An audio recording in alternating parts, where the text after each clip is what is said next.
उन्होंने उसमें एक नई चीज जोड़ी है कि वे खरीदेंगे नहीं। क्योंकि एक सवाल तो ये भी है ना कि भाई ठीक है, कोई कोई चीज खरीदना चाह रहा है तो बेचने वाला भी तो होना चाहिए कि बेचेगा कौन। अब गांजा कौन बेच सकता है? गांजा बेचने की अथॉरिटी किसके पास है? वो अथॉरिटी तो वहां के लोगों के पास भी नहीं है, क्योंकि वो उनका होमलैंड है। अब है, या इवन आप इसराइल को भी ले लें कि वे एक दूसरे की अपनी टेरिटरी बढ़ाने के चक्कर में, जमीन कब्जा करने के चक्कर में जैसे लड़ाइयां होती हैं, नक्शे बनते बदलते रहते हैं, वो एक चीज है। दूसरी चीज ये है कि हजारों किलोमीटर दूर, सात समंदर पार बैठा हुआ एक देश जो है वो कह रहा है कि ये जमीन जो है हमें चाहिए।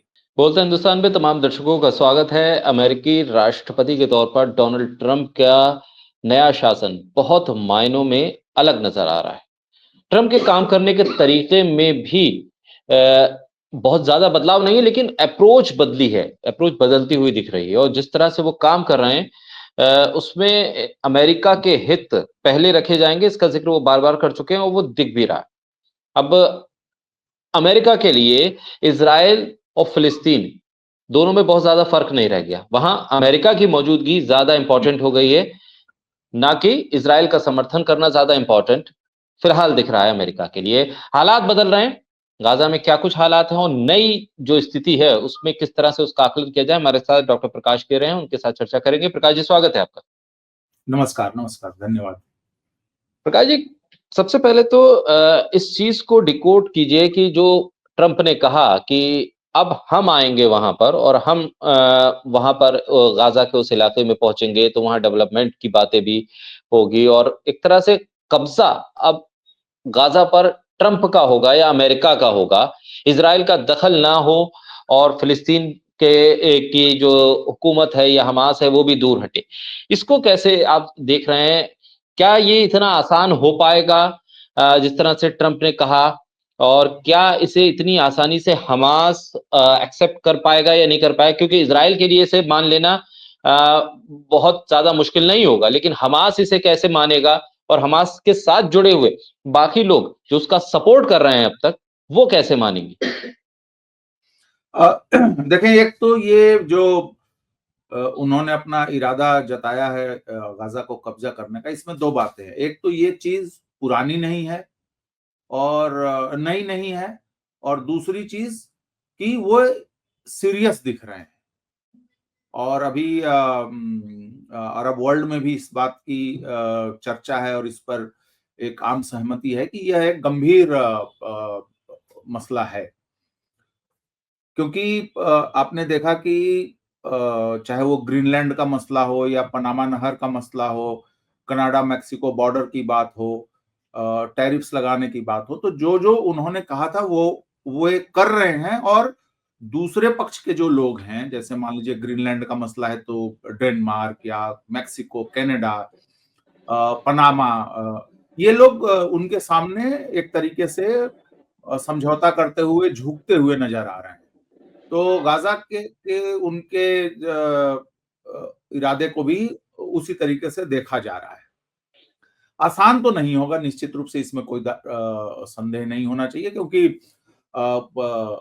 ये मसला सिर्फ ये नहीं है कि आप एक इलाके में डेवलपमेंट प्रोजेक्ट लगा रहे हों और वहां से कुछ लोगों को हटाना है, तो आपने मुआवजा दे दिया या दूसरे जगह जो है जमीन दे दी और या नौकरियां दे दी उसके बदले। वो मसला यहाँ नहीं है। ये मसला है कि उस जगह जो है वो कम से कम 5,000 साल का तो रिटेन हिस्ट्री है हमारे पास सामने, दुनिया के सामने। तो उनकी जमीन से बेदखल करके एक मिनट के लिए अगर मान भी लिया जाए कि झगड़ा अगर इंटरनल हो, जैसे मान लीजिए कि आपके पड़ोस में जो देश हैं जैसे इजिप्ट है या सऊदी अरब है, या इवन आप इसराइल को भी ले लें कि वे एक दूसरे की अपनी टेरिटरी बढ़ाने के चक्कर में, जमीन कब्जा करने के चक्कर में जैसे लड़ाइयां होती हैं, नक्शे बनते बदलते रहते हैं, वो एक चीज है। दूसरी चीज ये है कि हजारों किलोमीटर दूर, सात समंदर पार बैठा हुआ एक देश जो है वो कह रहा है कि ये जमीन जो है हमें चाहिए। और अब तो उन्होंने उसमें एक नई चीज जोड़ी है कि वे खरीदेंगे नहीं। क्योंकि एक सवाल तो ये भी है ना कि भाई ठीक है, कोई कोई चीज खरीदना चाह रहा है तो बेचने वाला भी तो होना चाहिए कि बेचेगा कौन। अब गांजा कौन बेच सकता है? गांजा बेचने की अथॉरिटी किसके पास है? वो अथॉरिटी तो वहां के लोगों के पास भी नहीं है, क्योंकि वो उनका होमलैंड है। तो और जो मैंने कहा कि यह नई बात नहीं है, तो हमें थोड़ा-सा मैं पीछे ले जाऊँगा आपको कि कुछ साल पहले उनके ट्रम्प के दामाद जो हैं जैरेड कुशनेर, जो कि अब्राहम एकॉर्ड के भी इंचार्ज थे, और वे कह चुके हैं बार-बार कि वो वहाँ पे वो बहुत कीमती ज़मीन है, वहाँ पे समुंदर है, टूरिज़्म कर सकते हैं, इंडस्ट्री लग सकती है, ये हो सकता है, वो हो सकता है। देखें, इसमें कई बातें बहुत खतरनाक हैं। एक तो जो यह कॉमन सेंस है कि भई यह किसी और का होमलैंड है, आप ऐसे किसी को हटा नहीं सकते, पहली चीज़। दूसरी चीज़ ये है कि जो ट्रम्प का प्रपोज़ल है या उस पहले जो उनके दामाद कहते आए हैं, यह उसमें आप देखेंगे कि ह्यूमन प्रेजेंस की बात ही नहीं हो रही है। बात हो रही है कि जमीन है, समंदर है और यहाँ पे जो है रिज़ॉर्ट बना सकते हैं। उन्होंने वर्ड क्या यूज़ किया जिस दिन उन्होंने पहली बार अनाउंस किया था ट्रम्प ने, तो उन्होंने कहा था कि रिविएरा ऑफ मिडिल ईस्ट बनाऊँगा। मतलब एक ऐसी जगह होगी जैसे कि टूरिस्ट जाएँगे, होटल बुक कराएँगे, वहाँ पे खाएँगे, पिएँगे, एन्जॉय करेंगे और फिर कुछ दिन के बाद लौट आएँगे। फिर दूसरे टूरिस्ट जाएँगे, वो एन्जॉय करेंगे, आ जाएँगे। तो मतलब ये हर नज़रिए से, चाहे वो इतिहास का मसला हो, इंसानियत का मसला हो, प्रैक्टिकलिटी का मसला हो, इन सबसे अलग होके ट्रम्प जो हैं, उसको एक रियल एस्टेट प्रॉपर्टी की तरह देख रहे हैं। यह एक मतलब खतरनाक 2 सेंस में है। खतरनाक एक तो ये है कि यह भी दिखा रहा है कि दुनिया में हम किस दुनिया में रह रहे हैं, जहाँ पे आप बाकी सारे कंसिडरेशन को किनारे करके सिर्फ आप उस ज़मीन को और उस ज़मीन से होने वाले आपके अपने फ़ायदे को सिर्फ आप अंडरलाइन करते हो, तो एक ऐसी खतरनाक और अजीब-सी दुनिया में वायलेंस कोई नई बात नहीं है। एक दूसरे पर हमले करना, मारना, पीटना, बच्चों की हत्याएँ, महिलाओं की हत्याएँ, बूढ़ों की हत्याएँ, ये भी इतिहास में कोई नई चीज़ नहीं है। और अभी तो मैं आंकड़ा देख रहा था कि ऑफिशियली 48,222 हो गई है संख्या और जो अभी जिनकी शिनाख्त नहीं हो पाई है, तो सब मिला के वो 61,000 से ज़्यादा संख्या हो गई। यही सिर्फ गाज़ा का मसला है। और देखिए कितनी एक और चीज़ मैं अंडरलाइन करूँगा जो बड़ी आयरॉनिकल है कि 1 मिनट के लिए मान लिया जाए कि गाज़ा में जो है सीज़ फायर हो गया। बढ़िया बात है, अच्छी बात है, भई सबने उसको वेलकम किया, लोग लौटे। लेकिन जैसे इधर सीज़ फायर हुआ, इज़राइल ने वेस्ट बैंक में पार्टिकुलरली ईस्ट जेरूशलम में, जेनीन में और भी दूसरी बस्तियों में जिस तरीके की चीज़ें हो रही हैं, आपने भी वो वीडियो देखा होगा, सड़कें खोदी जा रही हैं, नालियाँ तोड़ी जा रही हैं, प्रेग्नेंट महिला को गोली मारी गई है, यूथ मारे जा रहे हैं, गोलियाँ चलाई जा रही हैं, गिरफ्तारियाँ की जा रही हैं, इल्लीगल अरेस्ट किए जा रहे हैं। तो अभी मैं तो समझता हूँ कि ये पिछले डेढ़ 2 साल से जो चीज़ें चल रही हैं, उसी कंटिन्यूएशन में है। प्रकाश जी, सवाल ये है कि ये अफ़गानिस्तान पे जो अमेरिका का कब्ज़ा रहा, इराक में जो अमेरिका ने किया, वहाँ से क्या सबक नहीं ले पा रहा है अमेरिका? आप सेना वहाँ पर आप कितने साल रहे और कितनी तबाही के बाद आपको अपनी फ़ौज वापस बुलानी पड़ी और फिर उन्हीं के हाथों में वो सत्ता सौंप कर आए जिनसे लड़ने के नाम पर आपने वहाँ पर अपनी फ़ौज भेजी थी। अब ये किस तरह का मुहाना है, किस तरह का मोर्चा खोलने की तैयारी में ट्रम्प है? क्योंकि ट्रम्प आए थे पीस को लेकर, कह रहे थे कि मैं शांति लेके आऊँगा, युद्ध नहीं होगा। दूसरी तरफ यूक्रेन को लेकर आप कहते हैं यूक्रेन बनेगा, बिगड़ेगा मुझे नहीं पता लेकिन उसकी ज़मीन के नीचे जो कुछ है, वो मुझे चाहिए। तो नीति तो कमोबेश वही है जो चलती आ रही थी अमेरिका की। हमें ज़मीन से मतलब है, हमें ज़मीन के भीतर जो है उससे मतलब है। इंसान उस देश के क्या कर रहे हैं, रहेंगे, नहीं रहेंगे हमें मतलब नहीं और अमेरिका की हथियार लॉबी जो है, वो हथियार सप्लाई करवाती रहेगी।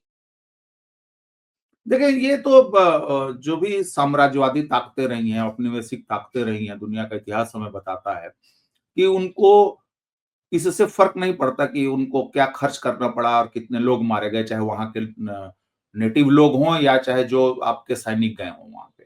क्यों? क्योंकि जो ये सारा कुछ रच रहा है, चला रहा है, जिसका दिमाग इन सब के पीछे है, वो अपना नफा नुकसान देख रहा है। उसका फायदा है तो कंटिन्यू रहेगा, उसका घाटा होगा तो वो हट जाएगा वहां से। या बहुत ज्यादा पब्लिक प्रेशर, जो हमने वियतनाम के मसले में देखा कि बहुत ज्यादा पब्लिक प्रेशर हुआ।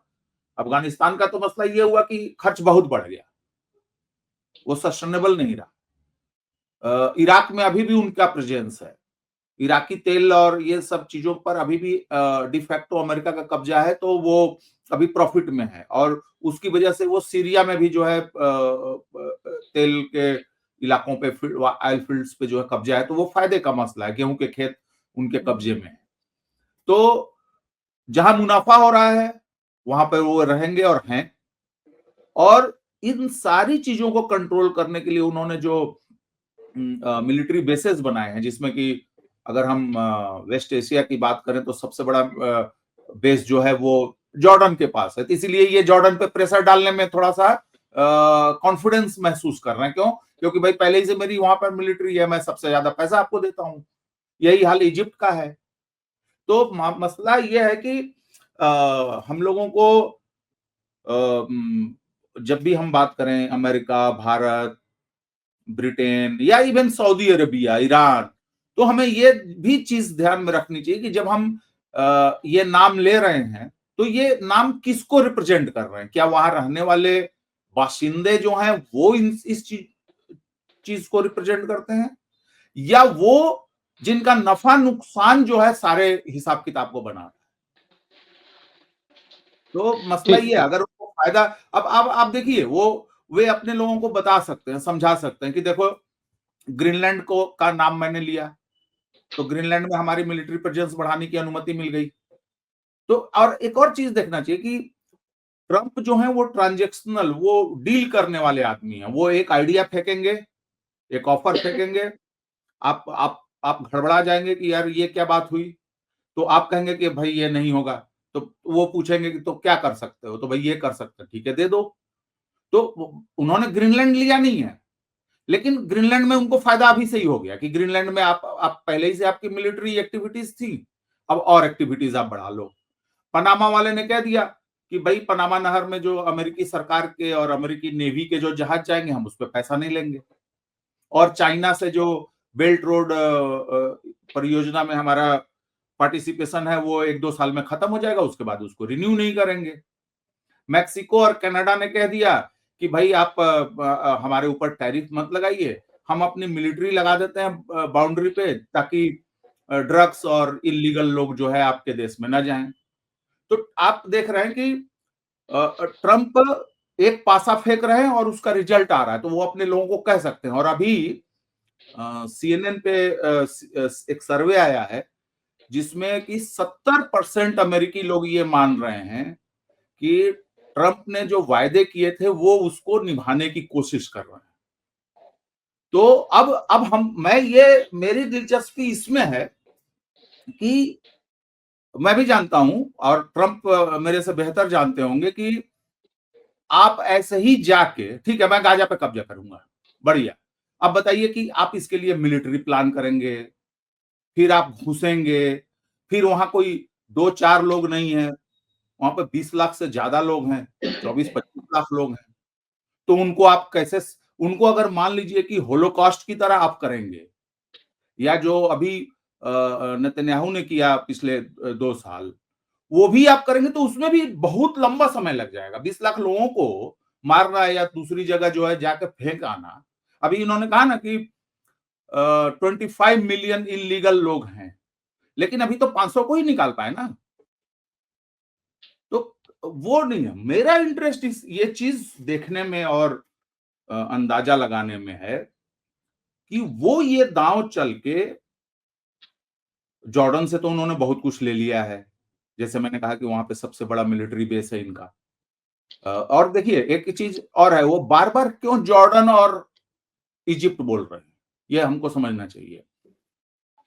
मिडिल ईस्ट में अमेरिका का सबसे ज्यादा जो पैसा लगता है, मिलिट्री का पैसा, मिलिट्री के मद में हो या इन्वेस्टमेंट हो या डायरेक्टली ग्रांट दिया जाए गवर्नमेंट को, तो सबसे अधिक पैसा जाता है इजराइल को, दूसरे नंबर पे जॉर्डन को और तीसरे नंबर पे इजिप्ट को, मिस्र को।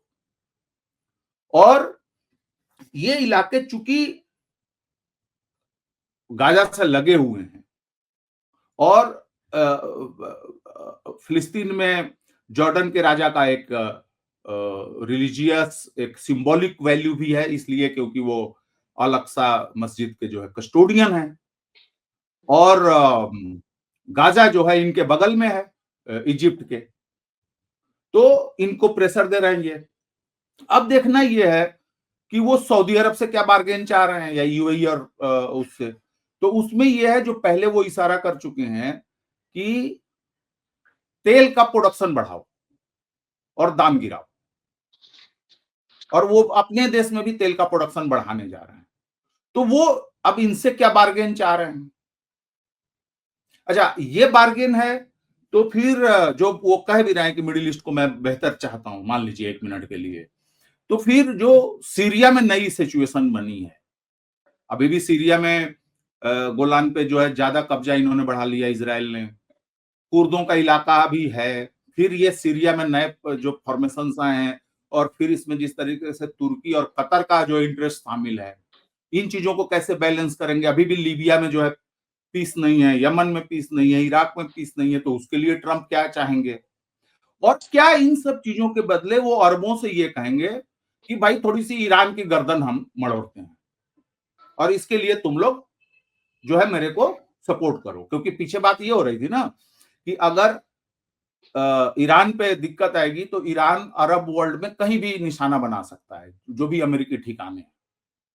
तो क्या वो बार्गेनिंग होगी? क्योंकि ईरान पे इन्होंने 2 इंडिकेशंस दिए हैं और दोनों एक दूसरे से कॉन्ट्राडिक्टरी भी हैं। जो ट्रंप ने बोला, पहले बोला चुनाव के दौरान भी बोला और बाद में ही बोला कि ईरान में मुझे रिजीम चेंज करने में मेरा कोई इंटरेस्ट नहीं, मुझे ईरान के इंटरनल मसलों से कोई लेना देना नहीं, और मैं चाहता हूं कि न्यूक्लियर एग्रीमेंट फिर से हो। मैं नहीं चाहता हूं कि ईरान जो है न्यूक्लियर पावर बने। लेकिन साथ में वो ये भी कह रहे हैं कि ईरान को सुधरना पड़ेगा, ये करना पड़ेगा, लैंग्वेज उनकी बदल जा रही है। तो मैं इसमें इंटरेस्टेड हूं कि ये जो बार्गेनिंग चिप है, ये इसका फॉर्मूला क्या निकल के आता है? प्रकाश जी, इसका मतलब ये कि ट्रंप के दिमाग में जो भी स्थिति है उसमें वो दो सिचुएशन हर एक के सामने रख रहे हैं कि आप ए चूज कीजिए या बी चूज कीजिए, और ए के हिसाब से उनके पास अलग पॉलिसी हो, बी के हिसाब से अलग पॉलिसी है, यानी वो रास्ता नहीं छोड़ना चाहते किसी भी देश के लिए। अब ऐसे जॉर्डन पे जो प्रेशर बन रहा है, प्रेशर बनाया जा रहा है, उसका असर क्या होगा मिडिल ईस्ट पर? क्या अरब देश इसको इतनी आसानी से होने देंगे, या अगर ये चीज हो गई तो उसे इतनी आसानी से कबूल कर लेंगे? मिडिल ईस्ट में क्या कुछ चेंज आया? क्योंकि मिडिल ईस्ट को लेकर भी बहुत सेंसिटिव नजर आते हैं ट्रंप के, नहीं मिडिल ईस्ट के साथ भी रहना है, लेकिन जो स्थिति जॉर्डन के साथ बन रही है इस वक्त, वो कितना डिस्टर्ब करेगी मिडिल ईस्ट को? देखिए, ट्रंप 2 चीज समझते हैं। एक चीज वो जो उन्होंने कहा कि जो इन जनरल दुनिया में भी लगा आकलन किया जा रहा था कि मिडिल ईस्ट में अमेरिका का जो प्रेजेंस है वो कम कम से कमतर होता जा रहा है, और दूसरा ये निकाला गया कि शायद अब अमेरिका की का उतना इंटरेस्ट नहीं है कि अरे बहुत हो गया यहाँ पे, मगजमारी से कोई फायदा नहीं है, ये एक इंडिकेशन जा रहा था। लेकिन ट्रंप जो है वापिस फिर से अपने आप को वहां पे करेंसी में लाना चाहते हैं, क्योंकि अरब के तमाम मुल्कों के साथ जो अमेरिका के ट्रेडिशनली बहुत अच्छे रिलेशन रहे हैं, तमाम पंगेबाजी के बावजूद। तो लेकिन इस बीच में ये हुआ कि कम से कम इन्वेस्टमेंट और बिजनेस के मामले में वहां दूसरे लोग एक्टिव हुए हैं, दूसरे प्लेयर्स एक्टिव हुए हैं, खासकर चाइना एक्टिव हुआ है, और उसमें एनर्जी भी है, जैसे कि न्यूक्लियर रिएक्टर लगाने की बात हो रही है, सऊदी अरब में चाइना लगाएगा, यूएई में लगाएगा, बिजली पैदा होगी, ये तमाम चीजें, और रशिया जो है यही काम ईरान में करेगा। तो ट्रंप जो है फिर से एक बार अमेरिका को वहां करेंसी में लाना चाहते हैं, एक। और ये तो इजराइल को भी इस बात से कॉन्फिडेंस मिलता है और अमेरिका को भी मिलता है, या यूरोप को मिलता रहा लंबे समय तक, यूरोप के कुछ देशों को जो मिडिल ईस्ट में एक्टिव रहे, पार्टिकुलरली फ्रांस और ब्रिटेन, कि ये जो पूरा ये इलाका है, इस खित्ते में जितने भी देश हैं, ये देश अपने इंटरेस्ट के हिसाब से, आप उसमें रिलीजियस एंगल जोड़ लीजिए, आप उसमें कौन किस ट्राइब का है, किसके क्या चीजें हैं, वो सारे मसले जो हैं इनको कभी एक नहीं आने देंगे। दूसरी तरफ जब ये एक आए हैं तो जीत नहीं पाए हैं, चाहे वो 1948 हो या उसके बाद 67 का वार हो या 73 हो, तो इन चीजों को वो देख रहे हैं। इसी बीच में पीछे बहुत सारे लोग बोल रहे हैं, अब क्या सच है क्या नहीं है। देखिए, अब जैसे ईरान एग्रेसिवली अपना फॉरेन पॉलिसी उस इलाके में चलाता है, ये सब हम जानते हैं, उसके प्रॉक्सीज हैं, अपना उसका इंटरेस्ट है। इस चीज को बहुत सारे अरब के देश पसंद नहीं करते। इसमें आप देखें, अरब लीग से सीरिया को लंबे समय तक बाहर रखा गया, इराक और कुवैत का जो मसला हुआ 90s में, अर्ली 90s में, तो ये सब लफड़े हैं। तो जब ईरानियन प्रॉक्सीज का बुरा हाल हुआ पिछले 2 साल में, तो ये चीज बहुत से अरब देशों के लिए सेटिस्फैक्टरी रही होगी कि चलो यार, हमको कुछ नहीं करना पड़ा, ये थोड़ा सा ठंडा हो गया। एक दूसरी चीज कि यह कहा जा रहा है, जैसे कि सीरिया में ही जिस तरीके से हुआ, तो ये बात सामने आई कि एक महत्वपूर्ण अरब देश जो है वो टर्की से और कतर से नाराज है, इस आपको सीरिया में ऐसे नहीं करना था। इसी तरीके की बात लंबे समय से सुनने में आ रही है कि अमीरात और सऊदी अरब जॉर्डन के शाह को कह रहे हैं कि भाई आप ये कस्टोडियनशिप छोड़ दो, अल-अक्सा का, और हमें दे दो। ये भी आरोप लगाया जा रहा है, वो कितना सच है नहीं है। और इस पर कतरी प्राइम मिनिस्टर का भी 1.5-2 साल पहले का उनका बयान है कि अमीरात जो है अल-अक्सा के आसपास की जमीन फलस्तीनियों से खरीद के उसको इजरायलियों को बेच रहा है। ये भी है। दूसरा ये भी है, अगेन मैं नहीं जानता हूं कि कितना सच है, कि नॉर्मलाइजेशन के लिए कभी फ्यूचर में अल-अक्सा को सऊदी अरब इजराइल को दे भी सकता है। अब ये कितना सही होगा कितना नहीं होगा, लेकिन इन तमाम स्पेकुलेशंस के बावजूद इस बात को भी समझना चाहिए, जो वहां पे अगेन वो जो वहां पे जो गोलबंदी है, उस गोलबंदी के हिसाब से एनालिस्ट भी अपनी गोलबंदी के हिसाब से एनालिसिस करते हैं।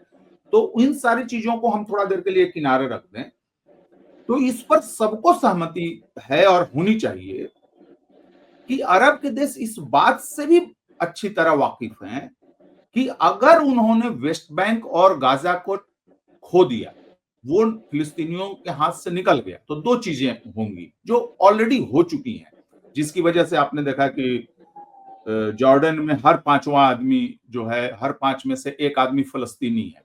तो वो जो रिफ्यूजी है, वो जॉर्डन के लिए कुछ मामलों में अगर मान लीजिए कि फायदेमंद होगा, क्योंकि वहां पे वर्क फोर्स बढ़ा, लोग बढ़े, लेकिन जॉर्डन तो उतनी बड़ी इकोनॉमी नहीं है।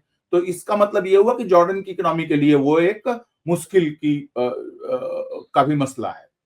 दूसरी तरफ आप 80s और लेट 70s में चले जाएं, तो जॉर्डन में फिलिस्तीनी रिवोल्ट हो चुका है, जिसके बाद यासर अराफात के पीएलओ को एक्सपेल किया गया, लेबनान भेजा गया, जहां अर्ली 80s में इजरायलियों ने जाके कत्लेआम किया वहां पे। फिर उसके बाद लेबनान, उसके बाद से आप देख ही रहे हैं कि अभी तक कैसा उसकी स्थिति है। तो ये अरब के देश ये जानते हैं, सिनाई जो है, सिनाई पेनिनसुला लंबे समय तक इजरायलियों के कब्जे में रहा, जो 67 के वार के बाद। तो इजिप्ट हो, सऊदी अरब हो, गल्फ के और दूसरे कंट्रीज हो, ईरान हो, ये जॉर्डन हो, इन सबको पता है कि अगर फलस्तीन नक्शे में गायब हो गया, तो इसका मतलब ये हुआ कि ग्रेटर इजराइल का रास्ता खुल जाएगा। और ग्रेटर इजराइल का जो मैप है, वो गाजा तक आके खत्म नहीं होता। तो इस बात से भी ये लोग वाकिफ हों। तो 2 बातें होंगी, एक कि ट्रंप के साथ क्या ट्रांजैक्शनल होता है, ये देश किस तरीके से एडजस्ट करते हैं, क्या लेन देन होती है, वो देखेंगे हम लोग। दूसरा कि लटकाने की कोशिश होगी कि भैया इस मसले को थोड़ा दाएं बाएं करो। अब इसमें इंटरेस्टिंग चीज ये है कि नेतन्याहू का जो अपना पॉलिटिकल फ्यूचर है, क्योंकि देखें बड़ी अजीब सी स्थिति है कि इजराइल के अखबार, चाहे वो जितने जायनिस्ट हों, वो चाहे जितने जेनोसाइड को सपोर्ट करने वाले हों, लेकिन वो लिख रहे हैं कि नेतन्याहू जो है सीज फायर को डिस्टर्ब करना चाहते हैं। लेकिन आपने पश्चिम के अखबारों में या हिंदुस्तान के अखबारों में उसको प्रोमिनेंटली नहीं देखा होगा, जबकि टाइम्स ऑफ इजराइल उसको लिख रहा है, उसको हरेट्ज लिख रहा है, उसको चैनल 12 दिखा रहा है। वहां पे वो लोग प्रोटेस्ट कर रहे हैं प्राइम मिनिस्टर के रेसिडेंस के सामने जाकर, औरतें बच्चे जिनके लोग अभी फंसे हुए हैं उसमें गाजा में हमास के पास। तो एक देखना दिलचस्प होगा कि नेतन्याहू क्या कर रहे हैं। जैसे सैटरडे की डेडलाइन भी आ गई है, ट्रंप की तरफ से भी आ गई है, इनके तरफ से भी आ गई है। और दूसरी चीज ये होगी जो कि अगेन बहुत ट्रेजिक होगा कि क्या सीज फायर खत्म होता है तो क्या गाजा में जो हम अभी कुछ दिन पहले देख रहे थे वो फिर से उसकी वापसी होती है उस ट्रेजेडी की, और या ये सीज फायर लागू रहता है और वेस्ट बैंक और जेनिन वगैरह बाकी जगहों पे भी एट्रोसिटीज रोकने की कोशिश की जाती है। अच्छी बात क्या है, अंतिम पॉइंट में रखूं कि देखें, जब ये हमास और ये सब चल रहा था तो सारे देश ये बात कह रहे थे कि भाई जो हुआ 7 अक्टूबर को ठीक नहीं हुआ, लेकिन ये भी ठीक नहीं हो रहा, रोको इसको। कुछ कुछ कोशिशें हो रही थी, लेकिन साफ दिख रहा था कि अरब वर्ल्ड भी उतना कुछ नहीं कर पा रहा है। मैं आरोप नहीं लगा रहा हूं कि वो करना नहीं चाह रहे थे, मैं कह रहा हूं कि उसका असर नहीं दिख रहा था, या दुनिया के और बड़े देश जो हैं, इंपॉर्टेंट देश जो हैं, वो इसमें कुछ कर पा रहे थे। लेकिन गाजा को टेक ओवर के मामले में आपने देखा कि पहला बयान आने के 24 घंटे के भीतर दुनिया भर में जो भी, जिनको भी आप कह रहे हो 2 4 5 10 को छोड़ दें, जैसे शायद मेरे देश की तरफ से कोई बयान नहीं गया है, लेकिन चाइना, रशिया, ईरान, यूरोप के कई देश, इवन लैटिन अमेरिका के कई देश, मैक्सिको, इन लोगों ने कहा कि ये क्या है।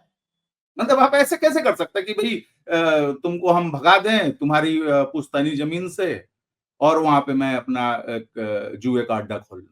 मतलब ये लोगों को कंप्रिहेंड नहीं हुआ। तो ये एक वेलकमिंग सिचुएशन है, और मुझे लगता है कि इस मामले में जब भी बात आगे बढ़ेगी तो इसको इंटरनेशनल फोरम पर, और देखिए मैं कहता हूं कि गाजा के मसले पे, चाहे दुनिया के और 50 मसलों पे, चाहे यूनाइटेड नेशन हो, चाहे और जो फोरम्स हैं या बातचीत है, वो चाहे जितना कमजोर साबित हुए हों, लेकिन हमारे पास और कोई उपाय नहीं है इंटरनेशनल स्टेज के अलावा कि जहां सारे देश जुटे एक दूसरे पर प्रेशर डालें और कोई ढंग का रास्ता निकालें। तो मैं समझता हूं कि बहुत मुश्किल होगा ट्रंप के लिए अपने इस एजेंडे को वो करने के लिए, लेकिन ये कितना दबाव डाल पाएंगे ये इंटरेस्टिंग होगा देखना। बहुत शुक्रिया प्रकाश जी, बोलता है हिंदुस्तान को समय देने के लिए, हमारे साथ चर्चा करने के लिए बहुत शुक्रिया। बहुत बहुत